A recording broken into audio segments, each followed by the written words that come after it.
The graduation address gives us the opportunity to hear from a distinguished member of our alumni community. And we're very fortunate today that the address will be delivered by Mr. Jordan Muir.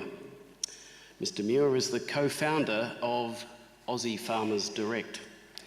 He started the business with two friends more than 10 years ago, and it's now grown into one of Australia's largest online food retailers that delivers food staples to more than 130,000 homes across Australia each week.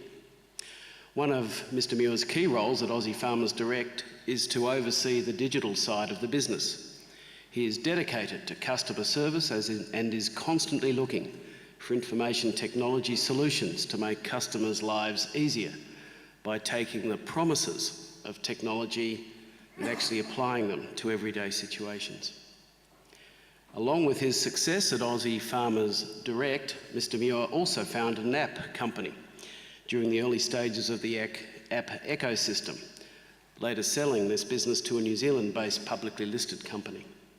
And more recently, some of you will have seen that Mr. Muir has invested in leading online wine retailer, Get Wines Direct. I now have much pleasure in inviting Mr. Jordan Muir to deliver today's graduation address. Thank you.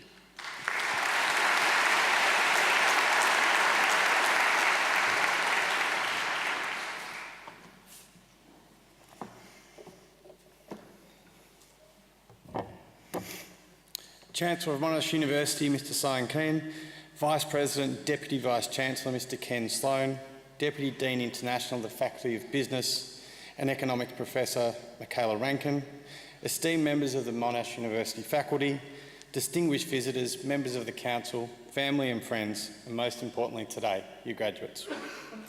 It is a great honour to be sharing today with you. It's an important milestone in your life, one that I am sure will be a stepping stone to a successful and fulfilling future. It was quite moving sitting there watching you all come up and get your various diplomas. The smiles on the faces are probably the relief that it's all over and finished. It really just begins now. And don't underestimate how proud your parents must be today. Take the time to spend some time with them. They'll want to kiss you and embarrass you, but that's pretty normal. It's been a long journey for them, just as it has for you. When I sat back in your chair in 2001, hips to beards didn't exist. The internet was still evolving. Bill Gates wasn't convinced it was going to work. There was no iPhone. I'm not sure how I would have got through life. I got through life. There was definitely no Tinder. You actually had to speak to the opposite sex or use daggy dancing manoeuvres similar to myself. Back then, entrepreneur was a dirty word. The likes of Christopher Skase and Alan Bond back in the 1980s ran some deep scars within the Australian community. It certainly wasn't something to be proud of, and it certainly wasn't something that you shout from the hills. Compared to now, in my opinion, there's no better time to be an entrepreneur. You can study entrepreneurship at Monash University. In fact, I drove past a street called Innovation Way. Innovations and startups are admired both in the private sector but also government at the highest level. Our Prime Minister, Malcolm Turnbull, was once a budding entrepreneur. The government has even passed legislation in a bid to boost risk-taking and change attitude towards startups. Now is the time to take your risks. As you grow older, you become fearful and less flexible, something I never thought would happen to me. My entrepreneurial journey didn't come from choice, it was out of necessity. Sometimes life will point you in a direction. Embrace it, good or bad. If you haven't experienced tough times in your life yet, they will undoubtedly come. But these are the things that will make you the person that you are. When I was 14, my parents were unfortunate enough to lose most of their wealth. I loved to ski and I loved my mates at school. So in order to get back to private school, I needed to find a way to fund my school fees. By borrowing a suit and a mate's laptop, I walked into a ski store in Frankston with the idea to run bus trips to Mount Buller. I started chartering buses from the local store in Frankston, and I made enough money in the first ski season to put myself back through the first 2 years of school. Over the next 2 years, I continued to run the bus trips, and by the time I got to uni, I was pretty flush with cash and had a pretty good time, but it made me go through uni and be able to pay for all my school fees up front, which gave me a huge start. The hard work was even more worth it when I graduated at Monash University. No matter how entrepreneurial you are, a degree gives you the credibility, and credibility opens doors when you're a 21-year-old trying to get in with the big boys at the top end of Collins Street. Whether you're an entrepreneur or you're just starting your career, sometimes you just have to fake it before you make it. I've certainly done that a few times in my career. My second business I started while studying at Monash University was a marketing business with two guys that I ended up starting Aussie Farmers with as well. I'm not sure my parents thought after 3 years of study I would take a part-time passion and turn it into a career. On the back of hard work, we took one of the simplest forms of marketing and customer acquisition and turned it into an art form. We made door-to-door sales relevant again. Now you all may laugh, but door-to-door is one of the oldest careers that you can get, and we brought it back. Our first contract was to sell newspapers, subscriptions on behalf of the Herald Sun. We thought we'd made it when we landed this big contract where I think we all in all turned over maybe 100 grand a year. Little did we know that in 12 months' time we'd have an office in every state. I had the pleasure of meeting Rupert Murdoch, and we'd rolled out all around Australia. A turning point for us in our business was when we were pitching for a contract with the New South Wales State Government. We hired the vacant top floor of our serviced office, and we convinced all our friends in the building, including most of the people that worked in the cafes downstairs, to come and sit in the room. We were going to do a training session for them. They were going to sit there, and at the end of it, I'd buy them all lunch to say thank you. We wheeled our clients through. They saw how big we were and how we were growing so rapidly. Our pitch went amazingly well, if I do say so myself. I had a feeling that we had it in the bag. Even though I was wearing an avocado-coloured suit with a tie printed with $100 US money bills on it. Let's say my choice of fashion in business has certainly improved over the years. Despite this fashion faux pas, they awarded us the contract, and that was the tipping point that changed our lives. For 10 years until their privatisation, we held the contract with Integral Energy. Without this chance, we wouldn't have got any of our other major clients on board. And if it wasn't for the business, we wouldn't have had the engine to build Aussie Farmers Direct. Sometimes in business you need luck, but sometimes you can help luck come your way. I'm sure you're all here today have sat through economics and accounting lectures covering off the importance of cash flow and profit and loss. But until I'd walked down Collins Street with $120,000 in a briefcase and 1 hour to make the payroll for all our staff, it doesn't become blatantly obvious how different school life is to real work life.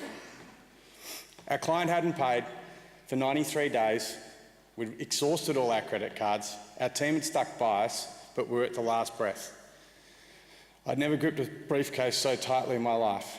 We had 1 hour to get 222 deposit slips across 5 different banks and make sure everyone got paid for the weekend. It was humbling, to say the least, nerve-wracking, and a few beers were had that night after it was done. After 6 years, we listed our marketing business on the ASX. I was 27 years of age. I was one of the youngest directors of a public company. Our group had over 2,000 staff. That was 6 years after I was sitting in the seat that you guys were sitting in. My partner in that crime that day, a gentleman by the name of Shane Hodgkiss, and I still work side by side. And when I say side by side, literally our desks in an open plan office are sitting next to each other. You have to have good friendships with your business partners and your colleagues. You have to be able to laugh at each other's jokes and forgive each other's mistakes. They can even forgive you sometimes when they tell you an idea in the morning and then you re-pitch it to them in the afternoon like it's an absolute godsend. And they just sit there humbly and smile and go, yeah, I told you that this morning. It's like a marriage, really. Of all the businesses I started, Aussie Farmers Direct is my favourite. Most of you would have driven past it in Clayton Road on your way to university. I think half my staff come here for lunch because it's such good food and at such great prices. We had the opportunity to start Aussie Farmers, and our idea was to give back to the farmers of Australia. When we started it, farming community in Australia was ravaged by suicide, hard times, and farmers not being able to make ends meet. We also love the idea of bringing back the good old-fashioned milko, delivering small businesses delivering milk, bread, eggs, cheese and butter to the door. Fast forward a decade. Aussie Farmers is now delivered to over 500,000 homes across Australia. Our yearly turnover exceeds $100 million. We deliver on average 1.3 million products a week. Our AFD family employs in excess of 800 people. We have created a low food mile sustainable food chain that supports local farmers and small food manufacturers.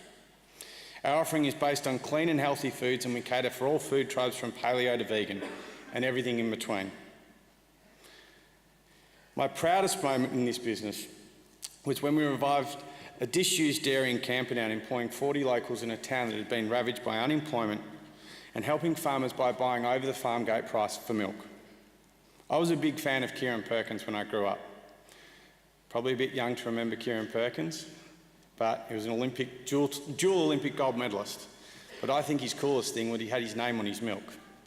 So when we built our dairy, our team had known about this story.